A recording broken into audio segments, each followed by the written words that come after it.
구약성경 룻기서입니다. 4장 7절부터 14절 말씀까지.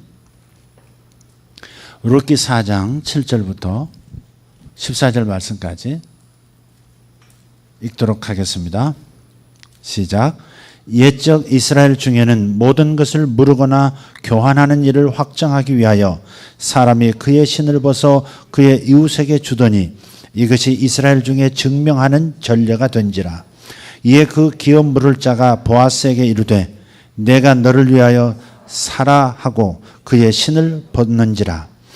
보아스가 장로들과 모든 백성에게 이르되 내가 엘리멜렉과 기련과 말론에게 있던 모든 것을 나오미의 손에서 산 일에 너희가 오늘 증인이 되었고 또 말론의 아내 모압 여인 룻을 사서 나의 아내로 맞이하고 그 죽은 자의 기업을 그의 이름으로 세워 그의 이름이 그의 형제 중과 그곳 성문에서 끊어지지 아니하게 하며 너희가 오늘 증인이 되었느니라 하니 성문에 있는 모든 백성과 장로들이 이르되 우리가 증인이 되나니 여호와께서 내 집에 들어가는 여인으로 이스라엘의 집을 세운 라헬과 레아 두 사람과 같게 하시고 내가 에브라데서 유력하고 베들레헴에서 유명하게 하시기를 원하며 여호와께서 이 젊은 여자로 말미암아 내게 상속자를 주사 내 집이 다말이 유다에게 낳아준 베레스의 집과 같게 하시기를 원하노라 하니라. 이에 보아스가 룻을 맞이하여 아내로 삼고 그에게 들어갔더니 여호와께서 그에게 임신하게 하심으로 그가 아들을 낳은지라. 여인들이 나오미에게 이르되 찬송할지로다 여호와께서 오늘 내게 기업 물을 자가 없게 하지 아니하셨도다. 이 아이의 이름이 이스라엘 중에 유명하게 되기를 원하노라. 아멘. 참 오늘 이 이야기는 아름다운 법을 이룬 이야기라고 할 수 있겠습니다. 아름답다 하면 어울리는 단어가 뭘까요? 아름답다. 나? 아름답다 하면 떠오르는 이미지 뭐예요? 유? 아마 꽃 아름답다. 보석 아름답다. 청명한 하늘 아름답다. 뭐 말할 거예요? 예. 고운 마음씨 아름답다. 그런데 법하고 아름답다는 말이 연결되기는 좀 쉽지는 않아 보여요. 법하면 뭐가 떠오르죠? 경찰, 검찰, 헌법, 법, 재판 뭐 이런 거. 그런데 정말 오늘 이 룻기라고 하는 이 전체 이야기는 정말 아름다운 법을 성취한 사람들의 이야기라는 것이죠.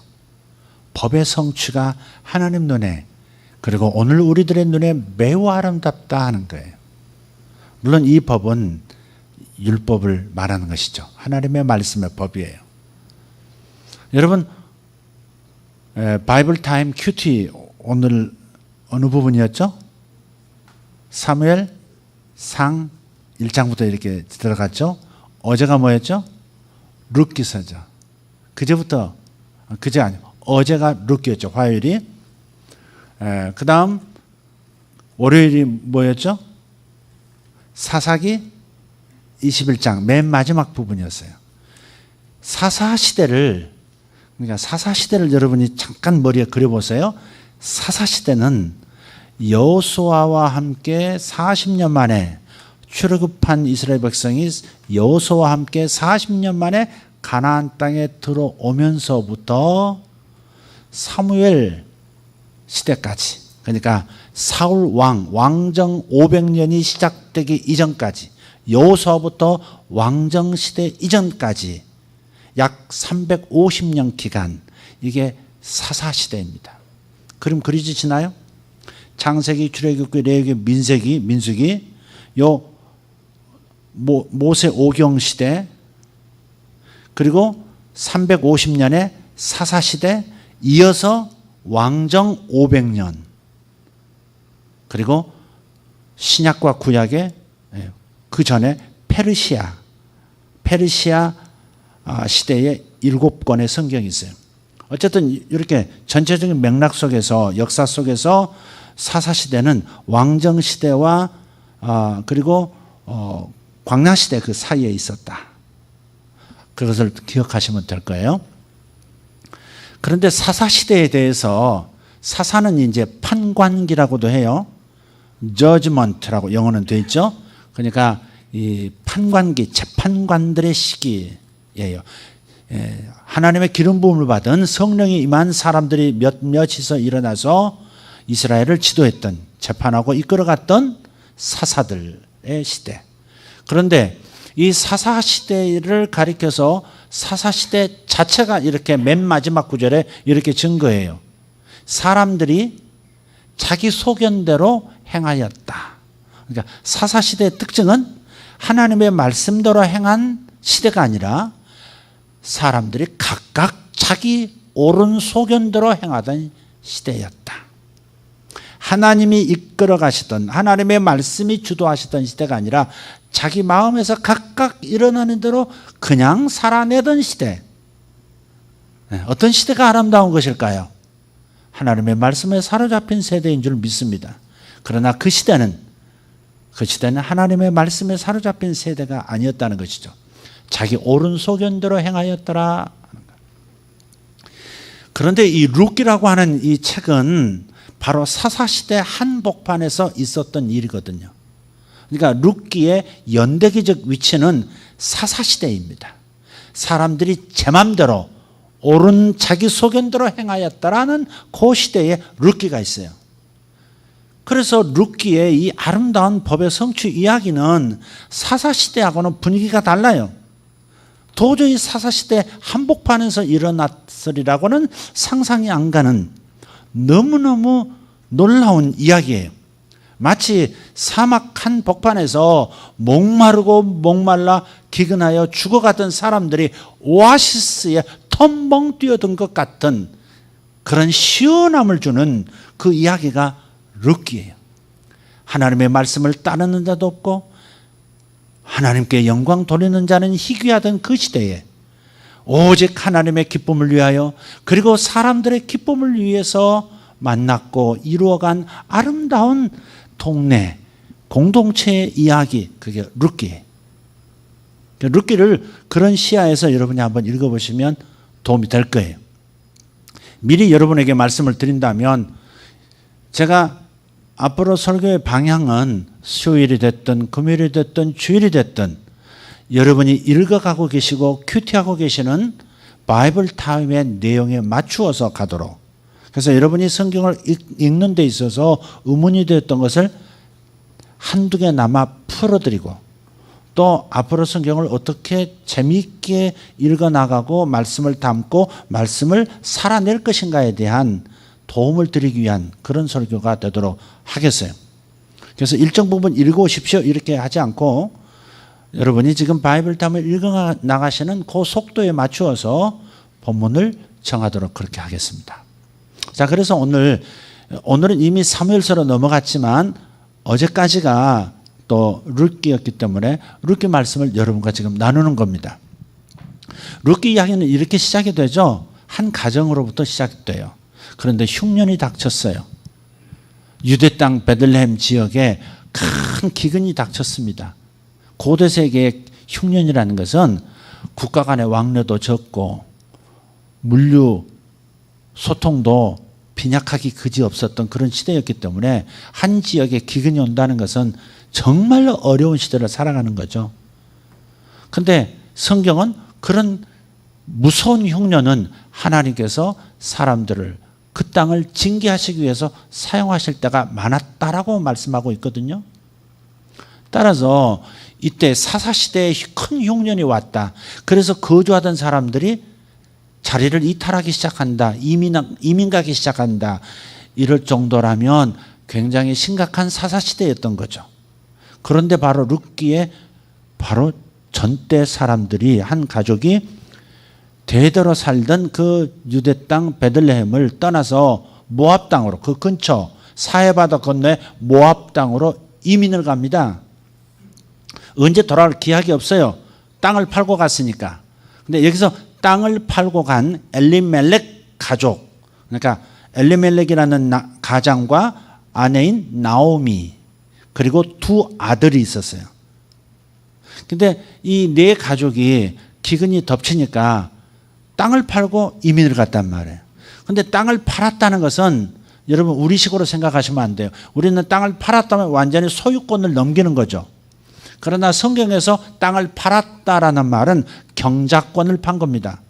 이스라엘 12지파에게 하나님께서 땅을 분배하셔서 주신 다음에는 이 땅은 영구히 팔 수가 없다고 정하셨거든요. 영구히 소유권이 다른 사람에게 넘어가지 못하도록 그 지파 안에서만 그 땅이 돌도록 그렇게 만드셨어요. 그래서 팔았다는 말은 그 땅을 빌려서 경작해서 먹고 살 수 있는 경작권을 팔았고 경작권만 산 거예요. 그러면 언제 되돌려 받느냐? 하나님께서 희년이라는 법을 정하셨어요. 50년마다 한 번씩 가난에 내몰리다 보면 경작권을 남에게 팔을 수도 있거든요. 소유권을 판 게 아니에요. 영구적으로 파는 것이 아니라 경작권만 판 것이에요. 그래서 돈을 받고 팔아넘긴 경작권을 언제 회수하느냐?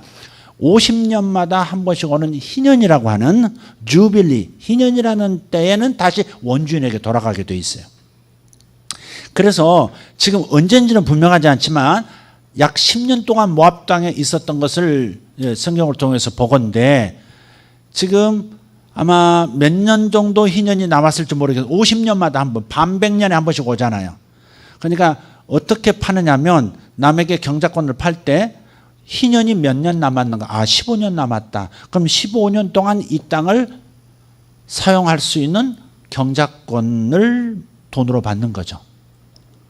15년 뒤에는 다시 원주인에게 돌아가는 거예요. 약 적어도 10년 이상 정도의 경작권을 돈을 받고 경작권을 넘겨주고 모압 땅으로, 그 돈을 가지고 모압 땅으로 간 거예요.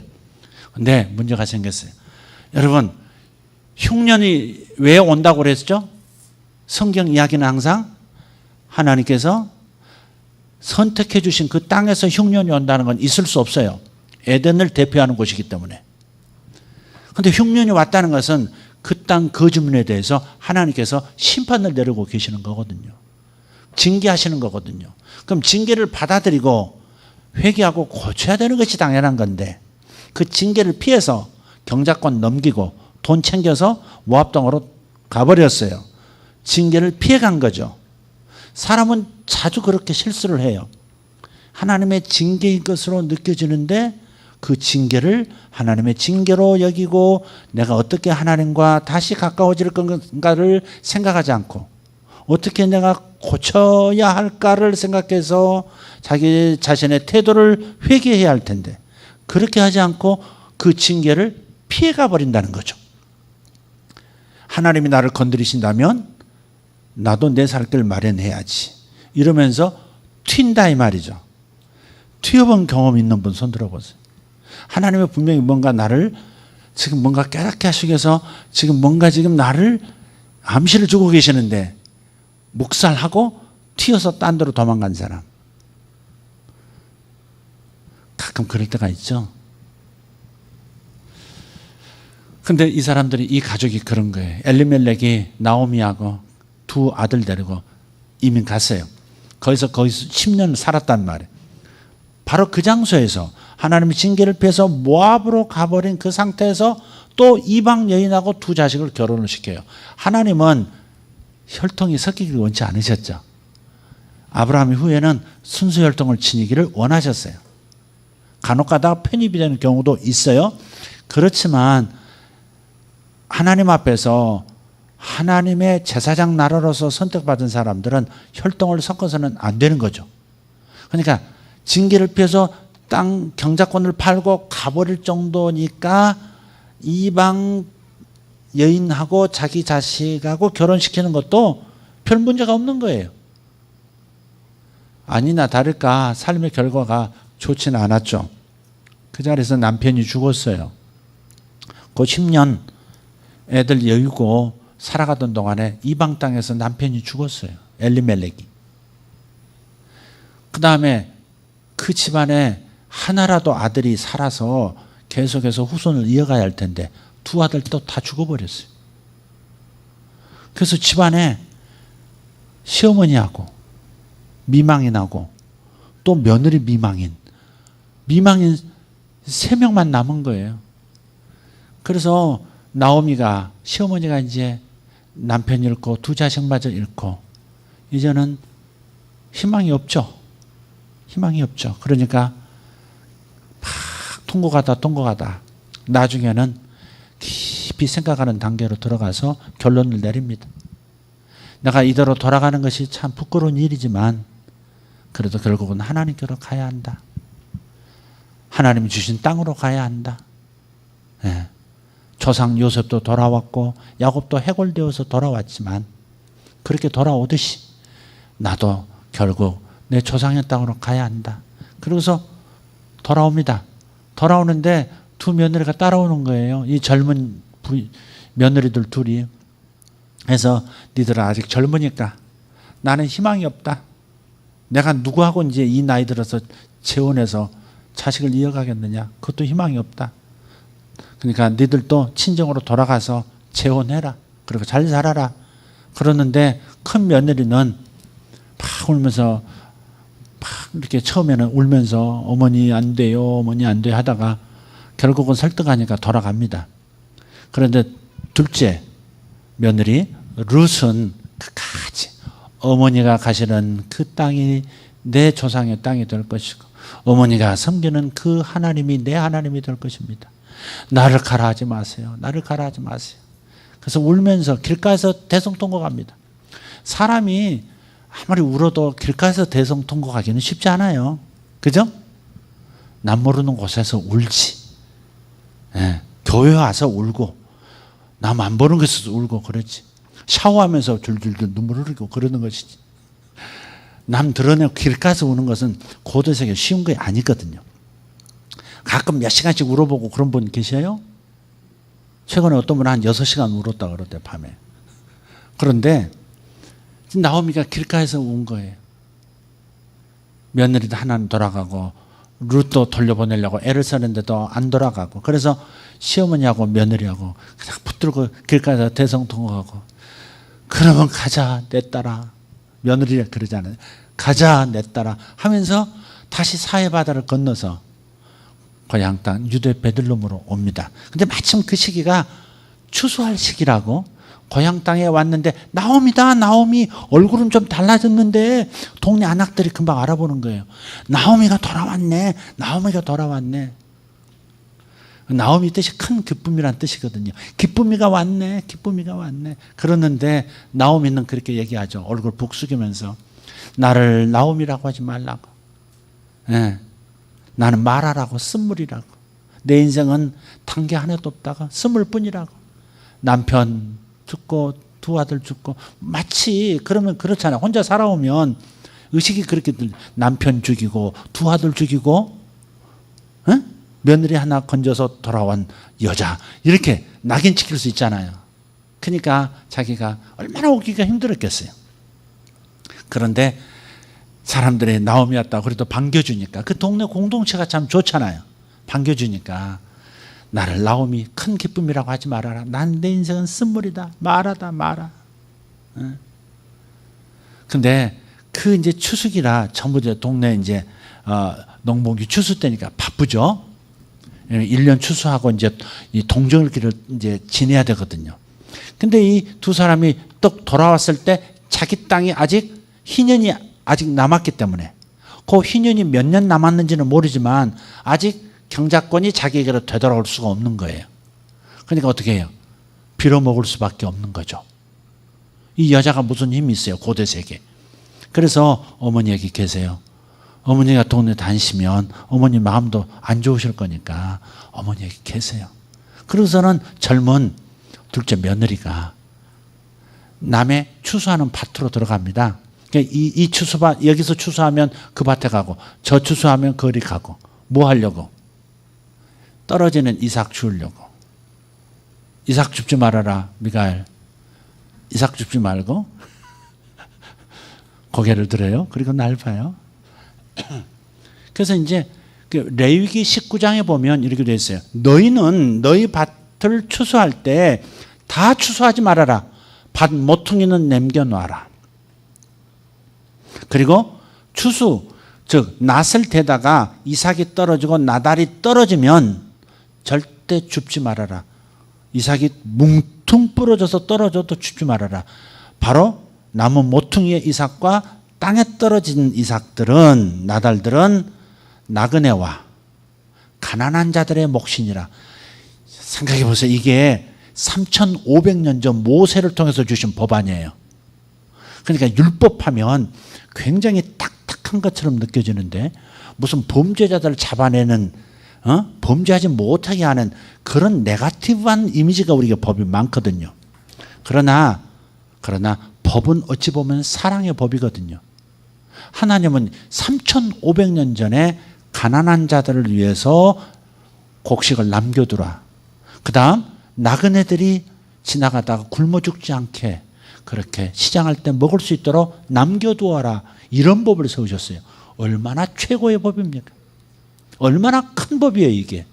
그러니까 성경을 정말 제대로 읽고 제대로 이해하고 제대로 받고 믿은 사람은 정말 높은 수준의 삶을 살 수밖에 없는 거예요. 3,500년 전이라고요.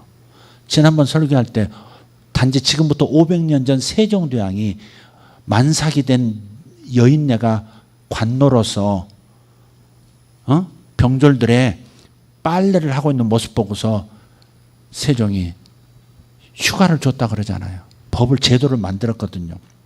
출산 2달, 이후 2달 휴가. 그 다음에 출산 전, 예정일 1달 전. 자, 이걸 제도로 만들었던 우리나라 최초의 임금이거든요, 이게. 그런데 지금 또 세종 때부터 3,000년 전에 지나가는 나그네도 가난한 사람도 굶어 죽지 않도록 법으로 만들어 놓은 하나님 나라의 모습을 한번 생각해 보라고요. 얼마나 멋지고 얼마나 최고의 그러한 이상적인 국가를 주님께서 그리고 계셨는지 우리는 상상할 수 있잖아요. 네, 그대로 실천만 한다면 절대 가난한 자들이 죽어 넘어지는 일 없는 정말 멋진 나라인 거죠. 어쨌든 룻이 남의 밭에 들어가서 그렇게 떨어진 이삭을 줍고 이렇게 먹습니다. 그게 레위기 19장 8절, 9절 뭐 이렇게 돼 있어요. 9절부터 10절인가 돼 있어요. 레위기 19장에 보면 절대 포도원에서도 다 포도를 따지 말아라. 일부분은 남겨놔라. 따지 말아라. 떨어진 송이도 건드리지 말아라. 물론 포도와 곡식만이 아니에요. 모든 농산물이 다 그렇습니다. 다 절대 뽑아서는 안 돼요. 가난한 자들을 위해서 몫을 띄워놓으라는 거죠. 여러분도 그래야 한다는 거예요. 여러분이 구제헌금을 정해야 하는 거죠. 여러분이 성경을 정해야 되는 이유가 그래서 그런 거예요. 가난한 자들을 먹일 수 있고, 복음을 듣지 못하는 가난한 지역에 있는 사람들이 복음도 빵도 같이 받을 수 있도록 여러분의 삶의 일부분을 많이 벌든 적게 벌든 여러분의 삶의 규모만큼 여러분이 하나님 앞에서 정해서 사랑의 실천을 하도록 하는 것, 3,500년 전에 시작된 하나님의 말씀에 의한 거예요 이게. 그렇게 할 때 얼마나 내 마음이 넉넉해지고 큰 마음으로 자라겠으며, 그런 모습을 보고 배워가는 우리 자녀들은 얼마나 인정머리 있는 인생을 살겠어요. 그러니까 그런 부분은 매우 중요한 거예요. 그런데 하나님이 그것을 시작하셨다고요. 근데 그러다 저러다 이 젊은 이 아리따운 여인 룻이 누구 밭을 가죠? 오늘 아까 본문 읽었었죠? 거기에 보아스라는 남자 나오죠? 보아스.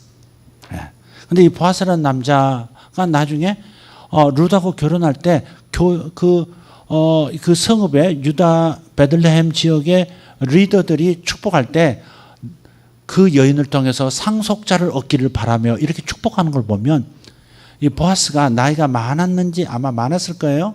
그랬는데 상속자가 없었다는 거죠. 그죠? 짐작할 수 있죠. 자, 근데 이제 룻이 이제 보아스가 만나는 이야기가 이제 시작이 되는데, 여러분 잘 아시듯이 보아스가 또 이게 마음이 넓은 남자예요. 이미 그 소문을 들어서 안 거예요. 아니, 우리 그래도 실력이 있었던 엘리멜렉 가문의 사람들이 이민 갔다가 돈이나 있으니까 이민도 가지 돈 없으면 거기서 죽습니다. 이민 간 사람들이 꼭 돈 없어서 이렇게 불법 체류돼도 꼭 그래야 되는 건 아니거든요. 대개 가족이 다 갈 정도면 그 안에서 낯선 지역에서 살아남는다면 그만큼 재력이 있는 거거든요. 근데 유력자였기 때문에 엘리멜렉에 대해서 알고 있고 나홈에서 다 알고 있어요. 근데 그 엘리멜렉 가족이 갔다가 남자들은 다 죽고 그 아내 미망이 나고 며느리 미망인 두 사람만 들어와서 지금 살려고 며느리가 부지런히 시어머니 봉양하려고 추수하는 밤마다 돌아다닌다는 얘기를 이미 베들레헴 타임즈에 의해서 이미 다 소문이 다 났거든요. 그래가지고 이제 보아스도 알고 있는 거죠. 근데 누군지는 몰라. 얼굴을 본 적이 없는데 어떤 젊은 여인이 곡식을 자기 밭에서 막 떨어진 거 막 부지런히 막 치마에다 담고 있는 걸 봤거든요. 저 아이는 누구냐 이렇게 물었어요. 그러니까 주변에 있는 관리하는 사람이 아무개입니다. 아 그래. 그래서 보아스가 말을 건네죠. 하나님 너에 대한 얘기 많이 들었다.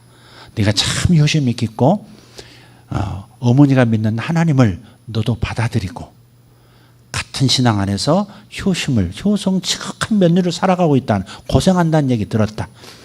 그래서 마음껏 우리 추수하는 동안 마음껏 집어가라. 그리고서 따로 사람 불러다가 얘기합니다. 무조건 그 뒤따라간 그러니까 남의 집에서 이삭 주워서 먹는 가난한 사람들이 많았단 말이에요. 근데 이렇게 이쪽 저쪽 하다 보면 서로 부딪히고 경쟁이 심하니까 한 줄 쭉 따라가는 거예요. 몇 줄씩 맡아가지고 쭉 따라가고 거기 있는 것만 자기가 가져올 수 있는 거죠. 자기들끼리 묵게예요 이게. 그런데 지시를 하는 겁니다. 그 룻이 따라가는 줄에 있는 그 추수하는 사람 불러다가 가끔 뚝 분질러서 던져. 뚝 분질러서 아주 통째로 뚝 분질러서 그냥 나달 흘리지 말고 뚝 분질러서 군데군데 떨어뜨려 그렇게 지시합니다.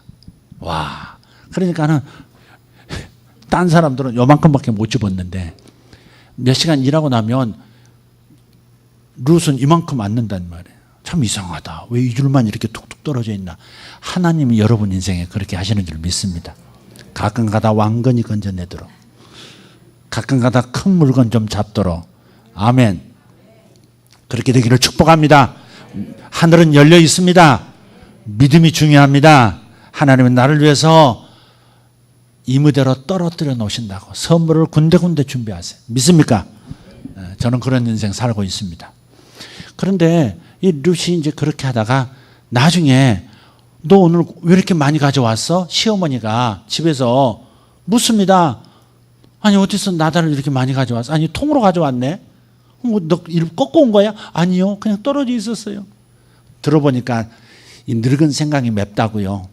어머니가 딱 보니까 누가 손을 써준 거야. 누구의 밭에서 너 주었느냐? 보아스라는 분이던데요. 그래? 머리가 싹 돌아갑니다. 나이는 좀 있는데 상속자가 없고 그리고 그 사람이 자기하고 자기 남편하고 친척이라는 사실을 아주 가까운 친척이라는 사실을 떠올린 거예요. 그래서 짐작을 한 거죠. 아, 너를 눈여겨보고 있구나. 아, 찍었다가 아니라 사실 그럴 수도 있거든요. 사실 예쁜 그 젊은 처자가 이렇게 하고 있으니까 상속자가 없는 부자로서 한번 생각해 볼 수 있잖아요. 그러나 그 사람은 그런 것 같지는 않아요. 그렇게 불합리한 성적인 그런 걸 가지고 또 자기 이득만을 위해서 움직이는 남자는 분명히 아니었던 것이 나중에 다 드러나죠. 그래서 나중에 그렇게도 얘기합니다. 절대 추수꾼들에게 일러라. 아무도 저 아이를 건드리지 말라고 하는. 한번 생각해 보세요. 추수 기간은 대개 2주면 끝나요. 추수는 2주면 끝납니다. 길어야 3주예요. 그런데 지금 그동안에 당장 며칠은 먹을 수 있어도 그 다음 닥쳐는 동절기를 이 젊은 이 시어머니하고 며느리가 어떻게 보낼 거냐 이거죠. 거의 그 동절기를 죽지 않고 버티려면 방법 딴 게 없는 거죠. 딴 게 없는 거예요. 무슨 말인지 이해하시죠? 그러니까 이 사람 저 사람 문제 생길 수 있는 거예요 지금. 그래서 절대 저 아이를 건드리지 말아라. 그렇게 딱 합니다. 그래서 내가 찜했으니까 건드리지 마. 이런 수준이 아니에요. 네. 그런데도 찜이란 소리 하나? 내 사람이니까 건드리지 마. 니들. 그런 거 아니라고요. 그냥 그의 효성, 그의 믿음을 보고 그를 축복하고 싶은 거죠. 원래 보아스라는 남자가 그 말할 때도요, 추수하는 일꾼들 앞에 와서 여호와께서 너희들에게 복 주시기를 원하노라 이렇게 말해요. 그러니까 추수꾼들도 보아스에게 이렇게 인사합니다. 여호와께서 주인께 더 많은 축복을 해 주시기를 원합니다. 여러분, 한번 생각해 보세요. 이렇게 서로 인사하며 일을 시작하는 이 노사 관계. 환상적 아닙니까, 이게? 진짜 멋지잖아요? 조금만 풀어주면 일 안 할까봐 막 독기는 하고 막 뭐 이렇게 웃음이 나오는 것도 참고, 인정머리 베풀 것도 안 베풀고 막 그러는 동네 많잖아요. 근데 이건 그렇지 않아요. 그러니까 보아스가 어떤 남자인지 아시겠죠? 보아스 주변에 있나 한번 돌아보시죠. 그래서 보아스가 그런 남자예요. 그렇게 해서 이제 시어머니 나오미가 가만히 보니까 보아스가 우리에 대해서 좋게 생각했고 보아스가 너와 결혼한다면 보아스에게도 또 득이 되겠다. 그렇게 이제 어머니가 생각하고요. 이제 테스트를 합니다. 며느리 목욕을 깨끗이 시키고요. 그 다음에 없는 어디서 분 빌려다가 막 발라주고요. 루즈 바르고요. 성경에 안 나와요, 이런 건. 그래가지고 향수 착착착착착 뿌리고, 그 다음에 그날 밤, 그 밤에 보아스가 이제 추수 계절이니까 같이 나와 있단 말이에요. 벌판에서 이제 텐트 치고 이렇게 자고 있는데 그 밑에 기어 들어갔어. 며느리 기어 들어 보내요. 그래가지고 그 밑에 싹 이게 덮고 자고 있는데 그 밑으로 싹 들어. 그러니까 보아스가 뭐가 발밑에서 꿈틀하니까 놀래가지고 누구냐고 이러니까 사실은 내가 나오미의 딸 룻입니다. 당신이 원하시면 당신의 옷자락으로 나를 덮으소서. 그 말은 뭐냐면 당신이 나를 원하시면 당신이 나를 취하실 수 있습니다. 그 얘기가. 근데 그걸 봐서 나오미는 확신하지를 못했던 건데 그날 저녁에 보아스가 그렇게 얘기합니다. 무슨 말인지 즉시 알아들은 거예요. 시어머니가 코치했구나. 그걸 아는 거죠. 룻은 이방 여인이에요. 기업 물은다고 하는 이 얘기, 이 얘기는 나오미 외에는 모르고 룻은 모르는 얘기예요. 잘 모른다고. 설명을 그날 시어머니가 잠깐 해준 것 뿐이에요. 그 기업 물은다고 하는 표현이 많이 나오는데 오늘 다시 한번 룻기 한번 여러분 보시죠. 4장 6절을 보시면 4장 6절 그 기업 물을 자가 이르되 나는 내 기업에 손해가 있을까 하여 나를 위하여 물으지 못하노니 내가 물을 것을 내가 물으라 나는 물으지 못하겠노라 하는지라. 이 물은단 말이 무슨 말일까? 질문한단 말이에요? 기업을 물은다. 이스라엘 사람은 기업하면 땅이에요. 땅. 하나님께서 땅을 주셨잖아요. 지파별로. 그리고 가문별로 땅을 주셨어요. 근데 아까 말한 것처럼 가난하든지 무슨 이유 때문에 경작권을 남한테 팔았을 때 근데 희년이 오면 되돌려 받는데 희년이 오는 기간이 아주 멀면 어떻게 해요? 이 사람이 굶어 죽게 생겼으니까 그 가족 중에서 그 친척 중에서 가장 가까운 친척이 의무적으로 자기가 팔아넘겼던 그 사람들이 팔아넘겼던 그 땅을 자기 돈을 주고 남은 희년까지의 남은 기간을 계산해서 그 돈을 주고 그 땅을 미리 찾아주는 그런 법이 있어요. 이거 한번 생각해 보세요. 아니 저쪽이 가난하니까 그 땅을 내가 사서 내 걸로 만든다가 아니라 내 돈을 줘서 그 파란 친척의 사람에게 되돌려주는 거예요. 와, 무슨 율법이 이런 율법이 있어요? 이런 사랑이 어디 있느냐고요. 자기를 위한 거 너도 좋고 나도 좋고가 아니에요.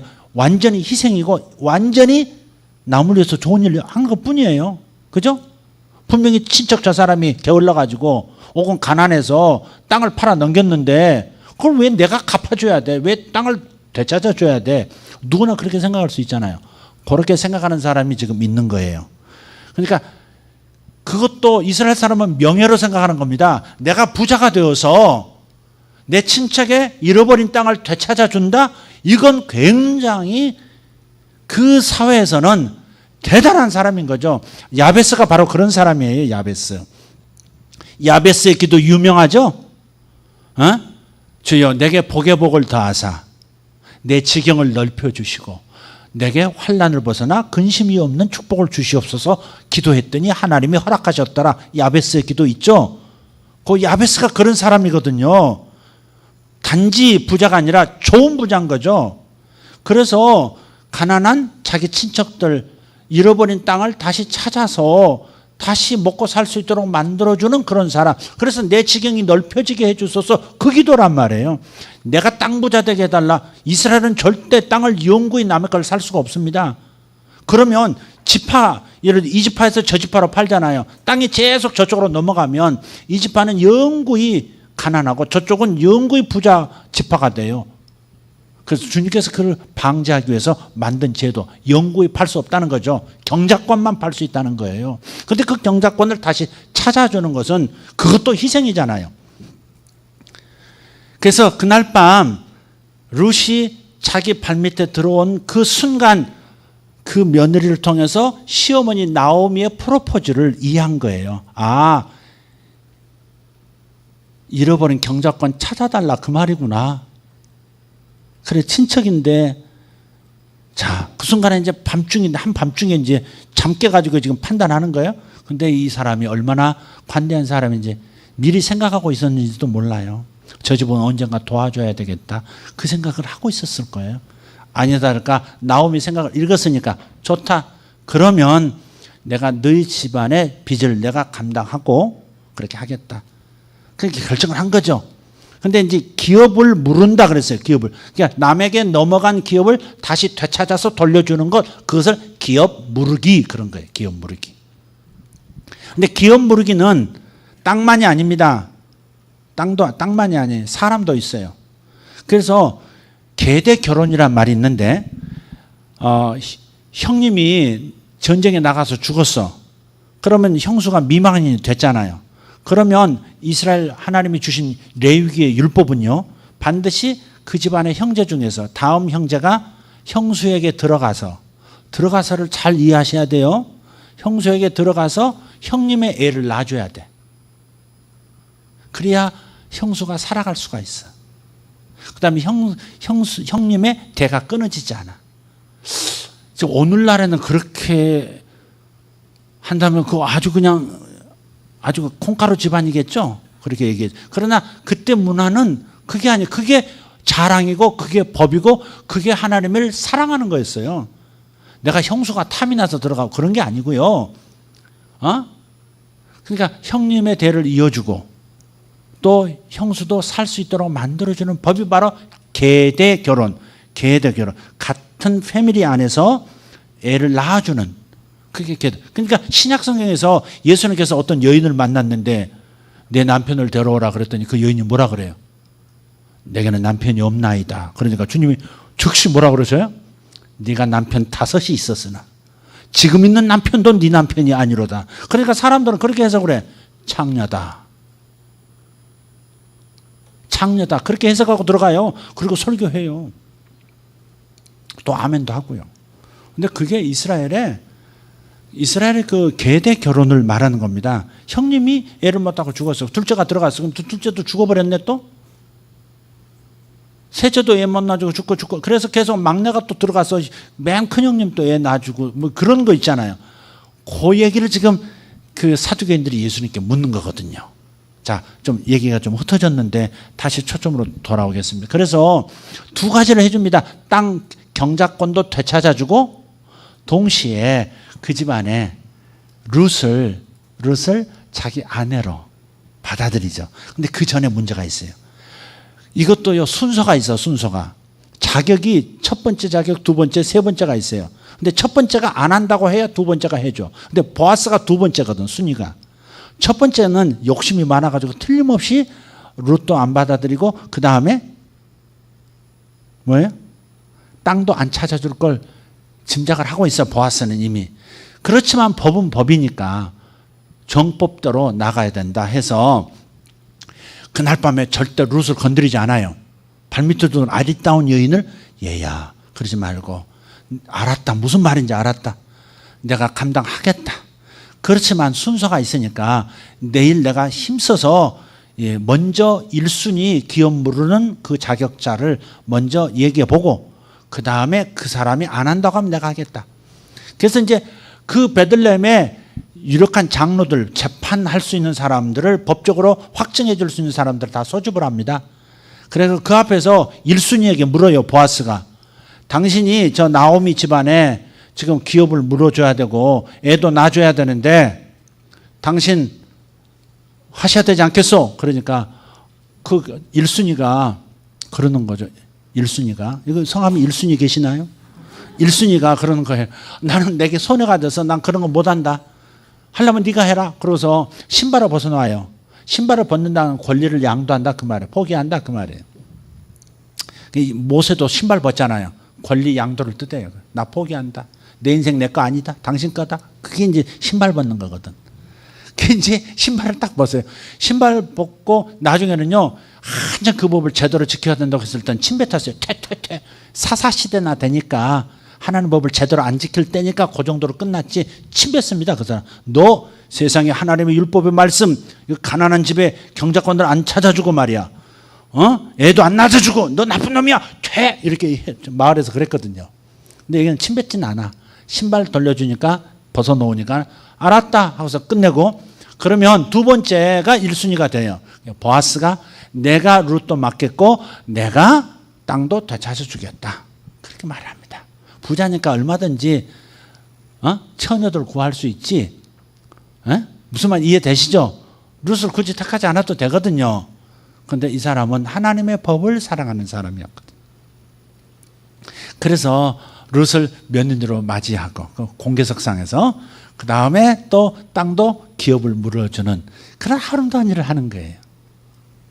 가만히 생각해 보세요. 이 그림에서 뭘 얘기하려고 하는지. 사사시대 한복판에서 베들레헴 공동체가 함께 하나님의 말씀을 소중히 여기고 그리고 하나님을 기쁘시게 하기 위해서 그리고 이웃을 고통당하는 이웃을 기쁘게 하기 위해서 기꺼이 자신을 던지는 보아스의 모습. 또 룻은 어때요? 그 남자의 그 여자라. 세상에 혼자 재혼할 수도 있는데 시어머니 따라가서 별 볼 일 없다는 걸 뻔히 알면서도 따라와서 시어머니 홀로 둘 수 없다고 따라오는 그 효심. 남편이 개차반이어도 시어머니 때문에 산다는 사람들이 있거든요. 들어보셨어요? 남편은 정말 살고 싶지 않은데 시아버지 때문에 내가 산다 그런 사람도 있거든요. 근데 그게 참 사람을 사랑하는 사람의 마음을 사랑하는 좋은 마음 아니겠어요? 룻이 그런 여인이라고요. 어린데도 어떻게 그럴 수 있냐. 자기 인생을 희생하고 시어머니를 봉양하고 내 손으로 시어머니 눈 감게 드리겠다고 따라오는 이 이방 여인. 그 사람과 이 마음 넓은 남자, 관대한 남자, 진짜 좋은 부자, 이 두 사람이 딱 만났단 말이죠. 아름다운 이야기 아닙니까? 딴 시대라면 그럴 수 있지라고 하지만 사사시대라고요. 왜 이렇게 배열이 됐을까? 왜 룻이라고 하는 가정 이야기를 여기 등장시켰을까? 성령님의 의도가 거기 있는 거죠. 그래서 사사시대는 희망이 없는 시대. 그러나 희망을 향해서 디딤돌을 마련해 주는 시대. 그것을 하나님께서 말씀하고 싶은 거죠. 다 죽은 것 같아도 남은 자가 있다는 거죠. 다 배신해도 하나님을 향한 자가 있다는 거죠. 하나님 말씀을 다 거절하고 자기 옳은 대로 자기 하고 싶은 대로 사는 세대지만 그러나 하나님 말씀을 사랑하고 하나님을 기쁘시게 하기 위해서 기꺼이 순종하는 사람도 있다는 것을 말하는 거죠. 너희들이 그런 사람이 되기를 원한다는 거죠. 이런 사람들의 삶이 어떻게 되겠느냐. 결국 얼마나 아름다운 복을 받는지 너희들도 확인하라. 그래서 룻기를 하신 거예요. 여러분 이제 룻기 마지막 그 4장의 마지막 얘기를 족보 얘기를 한번 보실까요? 족보. 4장 18절 시작. 베레스의 계보는 이러하니라. 베레스는 헤스론을 낳고 헤스론은 람을 낳았고 람은 암미나답을 낳았고 암미나답은 나손을 낳았고 나손은 살몬을 낳았고 살몬은 보아스를 낳았고 보아스는 오벳을 낳았고 오벳은 이새를 낳고 이새는 다윗을 낳았더라. 지금 맨 밑에 제일 유명한 남자 나오죠? 다윗. 그 다음 또 유명한 남자? 증조 할아버지 누구예요? 보아스. 보아스가 누구하고 결혼했죠 지금? 룻하고 결혼했죠. 보아스의 아버지가 뭐예요? 보아스의 아버지가 연호입니다. 연호.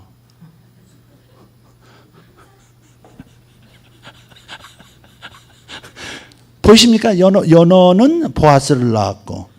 보이시죠? 예. 근데 바로 이 21절 있잖아요. 살몬은 보아스를 낳았고 보아스는 오벳을 낳았고 오벳도 읽을 때 오믈렛이 생각이 나요. 오벳은 이새를 낳고 이새는 다윗을 낳았더라. 요걸요 신약 성경에서 리피트 하는데 마태복음 1장 5절 한번 보실래요? 마태복음 1장 5절.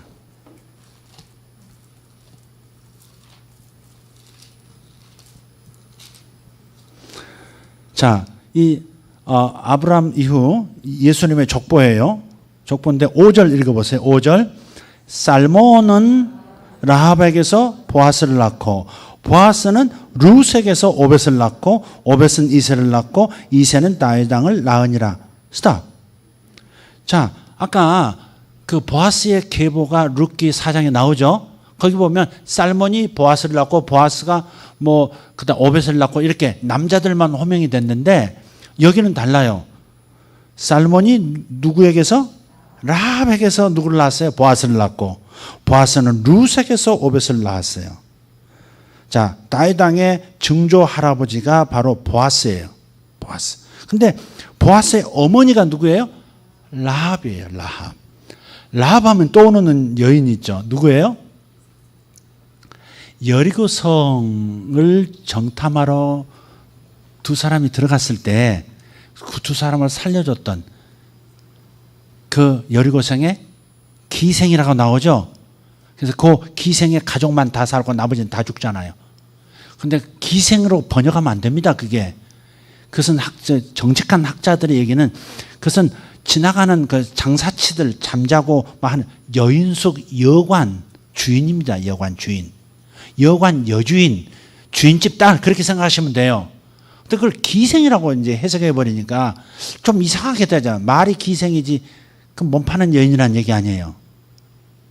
그래서 그 해석을 좀 잘할 필요가 있어요. 여러분 생각해 보세요. 아까 너 남편이 5 있었고 지금 있는 남편도 네 남편 아니야? 그 여자를 창녀로 만들어 버렸잖아요. 꼭 그런 식인 거예요 지금. 그러니까 우리가 역사 2000년 전에 수천 년 전에 지구 반대편의 중동의 역사를 그 문화를 이해하지 못하고 우리식으로 해석해 버리는 거죠. 이런 것들이. 그래서 여기서도 마찬가지예요. 이 라합이 보세요. 유일하게 여리고성에서 여호와 하나님을 믿었던 여자 아니에요. 직접 말씀을 들은 게 아니에요. 와, 저기 이스라엘의 저 히브리 민족의 하나님은 애굽도 박살낸 하나님이야. 그래 여리고성도 박살날걸? 대번에 믿음으로 받아들인 여인. 굉장히 귀한 여인. 이런 여인이 그냥 창녀겠냐고요. 생각해 보세요. 그 율법을 계속 지키려고 부끄럽지만 또 애를 낳으려고 시동생을 받아들이고 또 받아들이고 했던 바로 그 여자 생각해 보세요. 정말 믿음으로 한 거예요. 믿음으로 하는 거지 남자가 그리워서 막 그다음 막 그런 게 아니란 말이죠. 우리식으로 생각하면 안 된단 말이에요. 그래서 이 라합이 믿음 있는 여인이죠. 자, 생각해 보세요. 라합이 여리고성이 무너질 때 그리고 유일하게 여호수아가 보냈던 두 사람을 살려 보냈던 여자 아니에요. 그러니까 결국은 이 라합은 믿음 있는 여인이라고 볼 수밖에 없어요. 그리고 여리고성이 직접 무너지고 다 죽고 자기들만 살아남은 기억을 가지고 있는 여자예요. 증언가라고요. 증인이라고요. 그러니까 자기가 살몬, 유다 지파의 살몬이라는 남자와 결혼을 해가지고 그리고 보아스를 낳는데 그러면 얼마나 철저하게 하나님의 말씀을 자식에게 교육시켰겠어요. 보아스는 그냥 나온 남자가 아니에요. 사사시대 그 어두운 시대 속에서 찬란히 빛나는 보아스 같은 남자, 그냥 나온 게 아니에요. 어머니가 있었던 것이죠. 대표로 정탐꾼이 되어서 파송받았던 살몬이라는 남자, 아버지도 대단한 분이고요. 이해가 되세요? 연호 부부의 대합창, 그게 바로 보아스라고 하는 인물을 낳은 거예요. 제가 뭘 말하려고 이 긴 얘기를 했을까? 여러분, 자식 교육 잘 시키라 이 말이에요. 하나님 말씀으로 그렇게 얘기해도요, 우리 애가 요즘 성경을 읽어 이런 말을 하질 않고 계속해서 얘가 지금 이런 걸 잘해요. 얘가 이번에 이렇게 공부를 했고요. 이렇게 칭찬받고 이런 얘기를 해. 나는 이런 말이 나올까 해서 쓱 꺼내는 거거든요. 우리 성도들아 밥 먹을 때라든지 뭐 잠깐이라든지 지금 계속해서 강조하고 있는 이 정말 주님께서 명령하신 내 자녀에게 부지런히 하나님의 말씀을 가르쳐라는 이 얘기를 끊임없이 도전하고 있는데, 아무리 얘기해도 다시 나오는 걸 보면 그냥 현세적인 거, 현재 지금 내가 자식이 잘 나가고 있고 이쁜 짓 하는 거 그것만 얘기하고 있는, 이거라. 내가 얼마나 몇십 번을 얘기해야 그 말이 나올까? 눈치 있는 사람은 금방 그냥 거짓말을 하다 딱 그 말 할 것 같은데 안 나와. 제가 그래서 포기할까? 포기할 수가 없죠. 주님이 포기할 수가 없는데. 보아스 같은 그래서 보아스가 결국 다윗왕의 할아버지, 증조 할아버지가 되고 결국 메시아의 조상이 되잖아요.